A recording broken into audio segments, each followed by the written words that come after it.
Buletin Didik 6 April bersama saya Zati Zubir. Assalamualaikum dan salam sejahtera. Seramai 8,954 guru prasekolah telah mencapai kualiti minimum yang ditetapkan oleh Kementerian Pendidikan KPM dengan mempunyai sekurang-kurangnya diploma dalam pendidikan awal kanak-kanak. Daripada jumlah itu, hanya 7.25% daripada jumlah keseluruhan masih belum mencapai kualiti minimum yang ditetapkan oleh KPM. Timbalan Menteri Pendidikan Lim Hui Ying berkata, KPM kini dalam usaha memastikan lebih ramai guru prasekolah mencapai kualiti yang ditetapkan.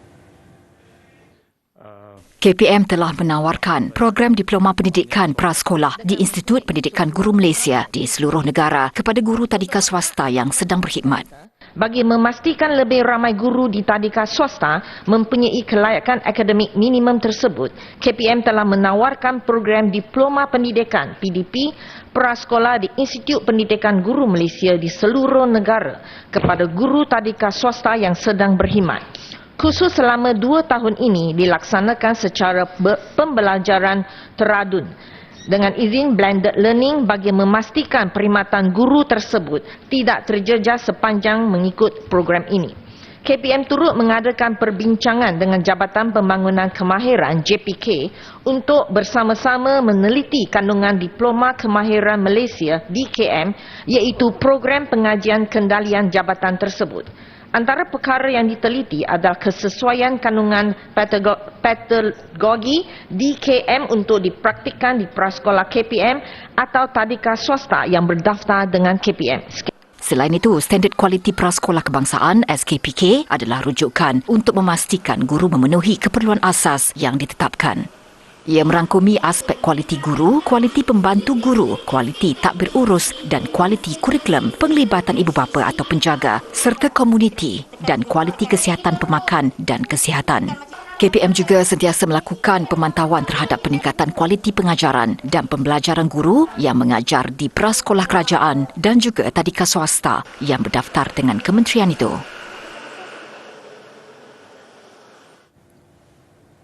Timbalan Perdana Menteri Datuk Seri Ahmad Zahid Hamidi mahu pendidikan dan latihan teknikal dan vocational TVET menjadi pilihan utama bagi pembangunan modal insan terutamanya masyarakat luar bandar.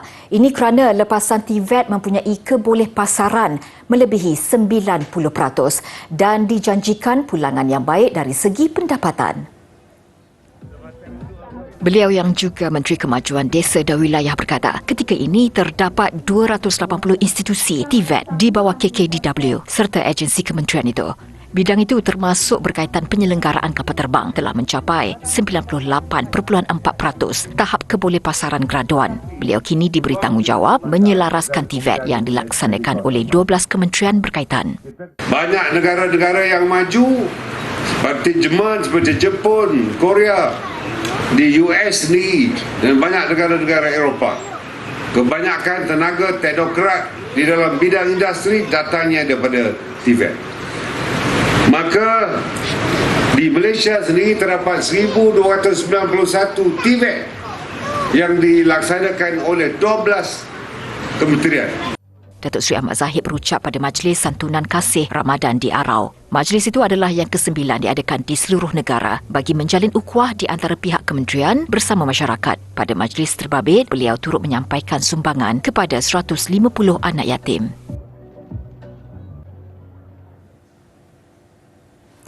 Kementerian Pendidikan KPM meraihkan 100 anak yatim dan asnaf sekitar Kuala Lumpur dalam satu majlis berbuka puasa. Majlis berbuka puasa Guru Insani KPM itu dianjurkan dengan kerjasama Bank Simpanan Nasional BSN. Majlis dihadiri Menteri Pendidikan Fadlina Siddiq, Timbalan Menteri Pendidikan Lim Hui Ying, Ketua Setiausaha Kementerian Pendidikan Datuk Nik Nazaruddin Muhammad Zawawi, Ketua Pengarah Pendidikan Malaysia Datuk Bakarudin Ghazali dan Ketua Pegawai Eksekutif BSN J. Khairil Jeremy Abdullah. 100 anak yatim turut menerima sumbangan duit raya. Hadirin dialunkan dengan bacaan ayat suci Al-Quran oleh seorang daripada anak yatim sebelum waktu berbuka puasa, selain diserikan dengan persembahan nasyid oleh kumpulan raihan serta anak-anak yatim yang diraikan. Fadlina turut berkesempatan menyantuni anak-anak yatim dan asnaf sepanjang majlis. Pelajar Sekolah Agama Al-Islahiyah Menengah di Kangar Perlis teruja berpeluang menyediakan bubur lambuk untuk diagihkan kepada warga sekolah itu. Rata-rata mereka yang julung kali menimba pengalaman itu berjaya menyediakan 2 kawah sajian berkenaan secara bergotong royong bersama guru di sekolah. Aktiviti merewang bagi menyediakan bahan masakan bermula seawal 8.30 pagi. Ia disertai semua pelajar tingkatan 6 dan beberapa pelajar tingkatan lain. Pelajar mengakui teruja berpeluang menyediakan juadah berbuka puasa itu bermula dari proses awal memotong bawang hingga mengagihkannya selepas siap dimasak. Pada hari ini saya berasa sangat gembira dan juga seronok kerana saya dan rakan-rakan diberikan kesempatan untuk bekerjasama dan berganding bahu dengan para guru kami yang tercinta untuk mengecek bubur lambuk bagi diberikan kepada semua warga sekolah pada hari ini. Pengetua Ruswati Hashim berkata, tradisi memasak bubur lambuk menjadi amalan sekolah terbabit sejak sekian lama. Menariknya kali ini, ia turut disertai kaki tangan pentadbiran sekolah dan juga pengawal keselamatan. Penglibatan pelajar pula sebagai amalan mendidik mereka untuk bersama-sama terlibat dalam aktiviti bermasyarakat. Kami juga nanti lepas ni akan mengedarkanlah bubur lambuk ni kepada semua warga sekolah dan kami berpegang kepada moto kebersamaan ini tiada akhirnya, sepakat akrab, toleransi unggul, kita satu. Sementara itu, sekumpulan guru dan kaki tangan pentadbiran Jabatan Pendidikan Negeri JPN Perlis turut menganjurkan majlis kucai bubur lambuk di perkarangan pejabat JPN di Kangar. Program diadakan bersama Yayasan Pembangunan Ekonomi Islam Malaysia, YAPIM. Menurut Ketua Penolong Pengarah Pendidikan Khas JPN Perlis, Saad Harun, mereka menggunakan 30 kilogram beras untuk memasak sekawah bubur lambuk. Ia akan diagihkan kepada 322 orang warga JPN, termasuk petugas kebersihan dan pengawal keselamatan. Difahamkan, beberapa sekolah lain turut menganjurkan majlis sama hari ini, antaranya Sekolah Kebangsaan Guarnangka.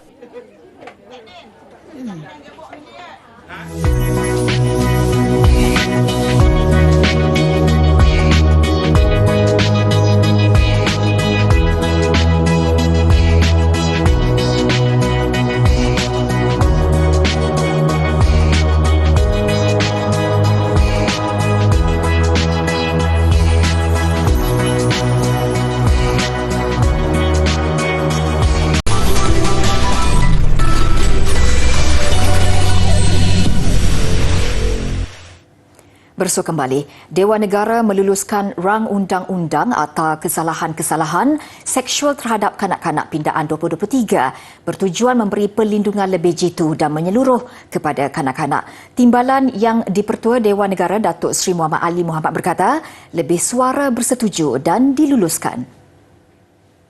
Tuan Yang di-Pertua, saya mohon memaklumkan bahawa rang undang-undang bernama 1 Akta untuk meminda Akta Kesalahan-Kesalahan Seksual terhadap Kanak-kanak 2017 telah ditimbangkan dalam jawatankuasa dan dipersetujui tanpa pindaan. Saya mencadangkan iaitu rang undang-undang ini dibacakan kali yang ketiga dan diluluskan sekarang. Minta sokongan. Seramai 10 ahli Dewan Negara terlibat dalam sesi perbahasan. Datuk Seri Azalina berkata, pindaan bahagian 2 rang undang-undang dicadang untuk menggantikan terminologi pornografi kanak-kanak dengan bahan penganiayaan seksual kanak-kanak dalam Akta 792. Menurutnya, pindaan RUU itu turut memasukkan seksyen baharu iaitu 15A dan 15B Akta 792 yang memperuntukkan kesalahan berhubung persembahan seksual oleh kanak-kanak dan kesalahan membabitkan pemerasan seksual kanak-kanak. Murid tahun 3 menjadi mangsa pertama cedera akibat kes mercun di Terengganu tahun ini. Dalam kejadian itu, kanak-kanak berusia 9 tahun dari Kampung Batu Rakit, Kuala Nerus hampir buta. Mata sebelah kanan akibat terkena letupan mercun buatan sendiri. Dalam kejadian, kira-kira jam 8.45 malam semalam, mangsa dikatakan sedang melihat rakan-rakan memasukkan belerang mercun bola ke dalam botol plastik. Mercun terbabit dikatakan tiba-tiba meletup menyebabkan serpihan botol terkena mata kanan mangsa. Mangsa bersama 10 rakannya dikatakan bermain mercun di hadapan surau. Dia kemudian dibawa ke Hospital Sultanah Nur Zahirah di Kuala Terengganu dan telah menjalani pembedahan. Sementara itu, 3 rakan mangsa berumur 8 hingga 14 tahun turut dirawat di hospital yang sama kerana cedera di tangan dan perut. Namun kesemua mereka dibenarkan pulang ke rumah masing-masing.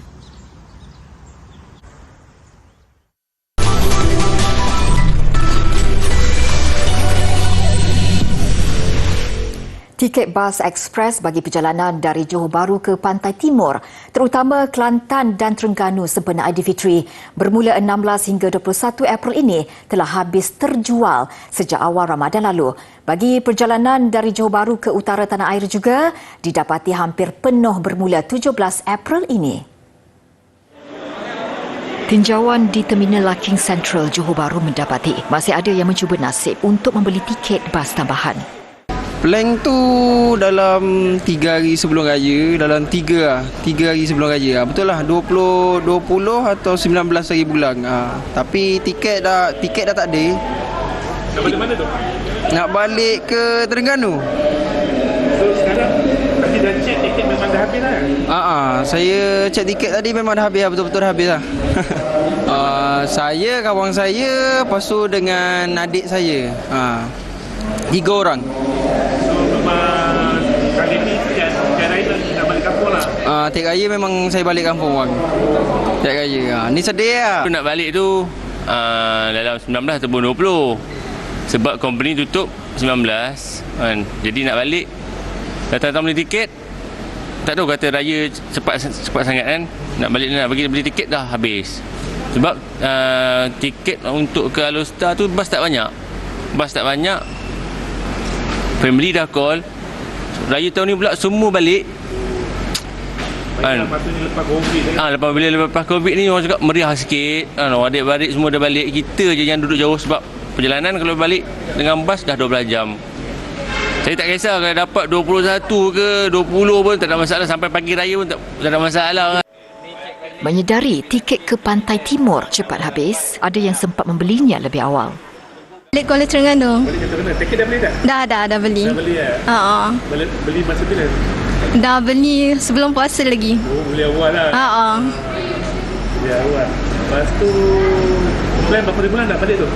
21 bulan malam. 21 hari bulan malam lah. Kenapa pilih kali ni nak naik bas? Memang selalu naik bas sebab jauh. Penat naik kereta. Nak drive macam jauh kan. Dalam 8 jam, 10 jam baru sampai. Kena musim perayaan lagi ni lah. Raya lepas COVID ni dapat balik ni macam mana? Gembira lah, happy lah balik. Sementara itu, Pegawai Operasi Centralised Ticketing System Larking Central, Suzana Safar berkata, tiket bas ekspres bagi semua destinasi dibuka untuk pembelian sebulan sebelum tarikh perjalanan. Beliau memaklumkan tiket bas ekspres untuk ke wilayah tengah seperti Melaka, Negeri Sembilan dan Lembah Kelang untuk tarikh seminggu sebelum Aidilfitri masih boleh didapati. Setiap kali bulan Ramadan, suasana pada waktu malam di Kelantan meriah dengan aktiviti makan colik selepas solat tarawih, di mana hampir kebanyakan kedai akan menyediakan juadah itu. Antara hidangan colik yang disajikan terdiri daripada rojak buah, rojak ayam, makanan laut celup tepung dan variasi salad yang dikenali sebagai somtam betik atau mangga. Tinjauan di sekitar Kota Baru dan Pasir Mas mendapati kebanyakan kedai meriah selepas jam 9.30 malam dengan aktiviti itu. Pemilik sebuah restoran di Kampung Kota, Muhammad Nur Zakaria berkata, tahun ini adalah tahun kelima beliau menjual colik pada bulan Ramadan. Katanya Ramadan sentiasa ditunggu-tunggu oleh peniaga kedai makan kerana sambutan terhadap jualan colik memberangsangkan. Beliau yang turut terkenal saban tahun apabila menyediakan pakej buffet colik berkata, tahun ini kaedah sama dilakukan, iaitu dengan mengenakan harga RM10 seorang bagi makanan dan minuman. Okey, kita bertujuan yang buat harga RM10 ni kerana untuk memeriahkan dalam bulan Ramadan. Lepas tu nak yang kurang di Kelantan ni kebanyakan harga tinggilah makanan. Jadi kita buat yang harga yang murah. So dapat ramai pelanggan yang boleh datang untuk menikmati juadah buffet colik di Damia Cafe. Bagi pelanggan Tarmizi Abdullah, setiap malam dia akan mengunjungi kedai makan menjual colik bersama rakan atau ahli keluarga untuk menikmati hidangan istimewa itu selepas solat tarawih. Katanya, ia adalah tradisi masyarakat Kelantan sejak sekian lama, terutama ketika bulan Ramadan. Hidangan dia sangat menarik dan menakjubkan lah dengan harga yang berbaloi. Memang sedap lah.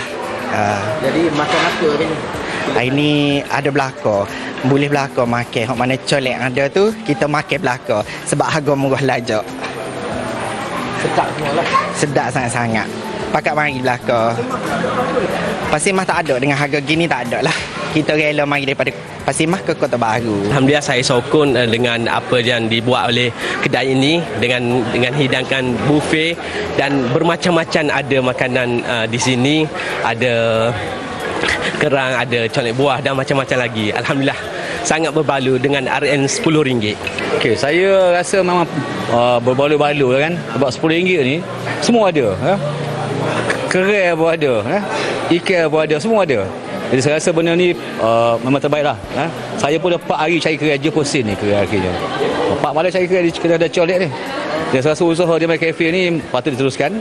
Dan memang harga memang murah lah. RM10 ni macam-macam ada. Kalau mari bawa family memang puas hati lah. Perniagaan colek lazimnya dibuka bermula 8 malam hingga 12.30 malam.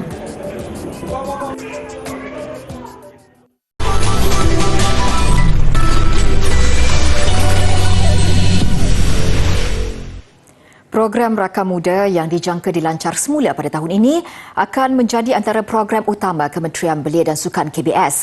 Menterinya Hannah Yeoh berkata program yang akan diperkasa menerusi pelbagai bentuk penambahbaikan agar dapat memberi impak lebih menyeluruh dan positif kepada golongan belia itu sedang dalam peringkat akhir penelitian.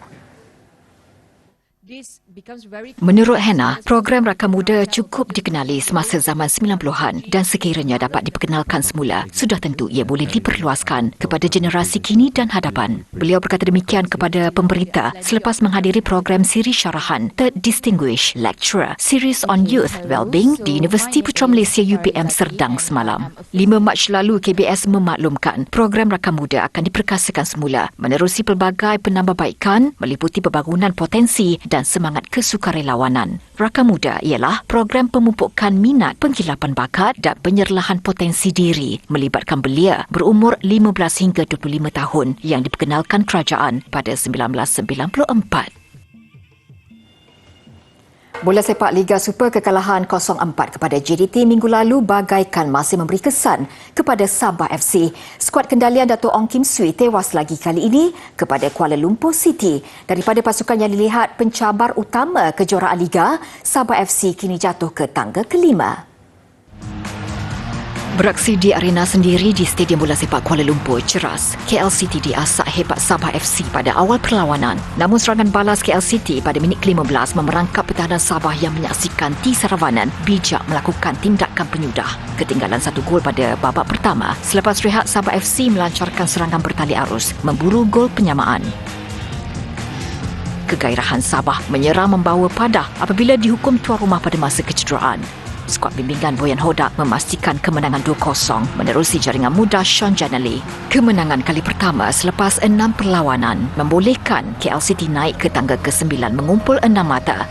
Manakala 2 kekalahan berturut-turut memaksa Sabah turun ke tangga ke-7 kekal 13 mata.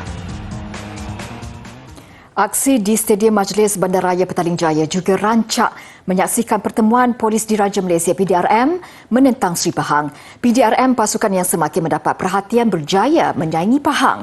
Namun Pahang lega menang tipis 2-1 untuk mengekalkan rekod tanpa kalah selepas 7 perlawanan. PDRM pantas mengasak sebaik permainan bermula memaksa Pahang bekerja keras. Dibimbing jurulatih muda Azmi Aziz, PDRM hampir di depan. Namun tidak bernasib baik apabila tandukan James Okuwasa berjaya diselamatkan pertahanan pelawat Azrif Nasrul Haq di garisan gol. Bagaimanapun ketika PDRM rancak menyerang, Pahang membuka jaringan pada minit ke-17. Rembatan Bakiuddin Syamsuddin tertampan pertahanan PDRM yang mengelirukan penjaga gol Walfred Jabun. 5 minit berselang, Walfred tewas lagi. Pahang menggandakan jaringan menerusi percubaan Kepah Sherman. Ketinggalan 0-2, tumpuan PDRM nyata tidak terjejas. Sebaliknya bangkit menggandakan asakan. Usaha berterusan PDRM berhasil apabila Okuasa merapatkan jurang selepas menanduk masuk pada minit ke-77. Bagaimanapun, gol penyamaan yang dicari PDRM gagal ditemui, membolehkan Pahang menarik nafas lega menang 2-1. Skuad Tok Gajah kini melonjak ke tangga keempat, menerusi 3 menang dan 4 seri untuk mengumpul 13 mata. Manakala PDRM turun 1 anak tangga ke posisi ke-7 dengan 10 mata.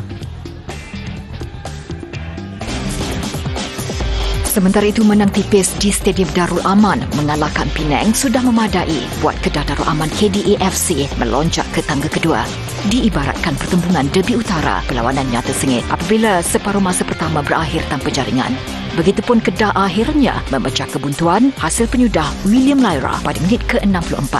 Jaringan itu kekal sehingga tamat perlawanan, membolehkan Kedah meminta Selangor FC yang turut mengumpul 16 mata. Manakala Penang di tangga ke-10 kekal 5 mata. Apa yang pasti, kepuasan buat Kedah menebus kekecewaan disingkirkan Penang pada Piala FA seawal pusingan pertama menerusi sepakan penalti Mac lalu. Pada satu lagi perlawanan, Kuching City menanti kunjungan Sarawak United di Stadium Negeri Sarawak. Tuan rumah lebih dahulu di depan menerusi sepakan penalti Sirojidin Kuziev pada minit ke-52. Ketiga-tiga mata dilihat milik Kuching City. Kelantan United bangkit menyamakan kedudukan di hujung permainan. Ashraf Alifuddin menceriakan pelawat untuk mengikat kedudukan satu sama pada masa kecederaan. Satu mata yang dibawa pulang masih gagal mengubah nasib Kelantan United kekal di tangga terbawah. Kuching City pula di tangga ke-12 dengan 4 mata. Pemandangan indah musim bunga di Timpu Butan mengakhiri buletin didik. Saya Zaiti Zubair, salam hormat dan kita jumpa lagi.